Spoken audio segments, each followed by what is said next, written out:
آج سے 1 صدی قبل ہمارے اس علاقہ کے اکابرین نے، جن میں ہمارے پردادے تھے،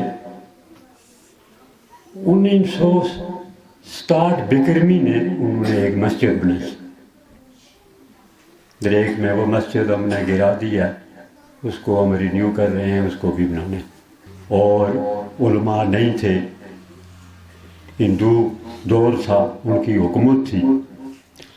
ان نامسائد حالات میں ہمارے پردادوں نے اور اس علاقے کے رہنے والوں نے 1960 بکرمی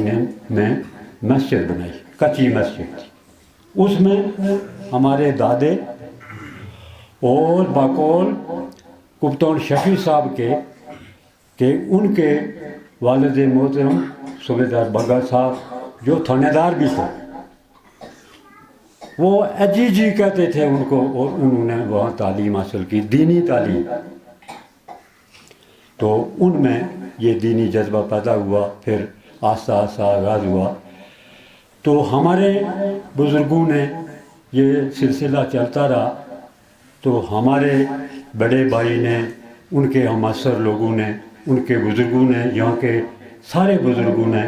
ان کی آواز پر سیکرٹری محمد حنیف خان اور ہمارے منشی لطیف صاحب اور اسی طرح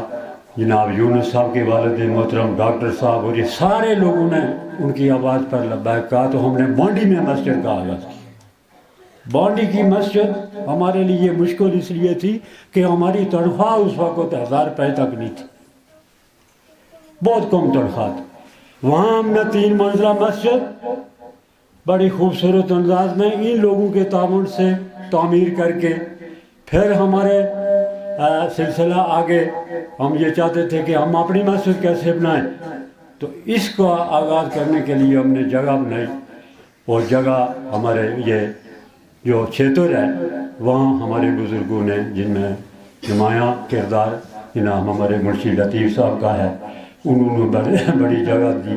واب صاحب کا ہے، ہمارے چاچا اسحاق صاحب کا ہے، اور اسی طرح واب صاحب کا ہے، اور قیوم صاحب کا، ہمارے جو بھائی ہیں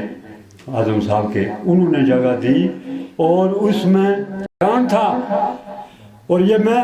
سچی بات کہتا ہوں مسجد میں، کہ مسجد اتنی بڑی ہو گئی کہ یہ کیسے بنے گی۔ تو ان میں لوگوں نے جو وہ حصہ لیا، اور پھر دیکھتے ہی دیکھتے جناب مولانا جلیل صاحب نے اس جگہ کو منتخب کر دیا۔ ہم حیران تھے کہ یہ جگہ مسجد کے قابل نہیں تھی، لیکن اللہ تعالیٰ نے یہاں اپنا کلام اور اپنا ذکر کرانا تھا،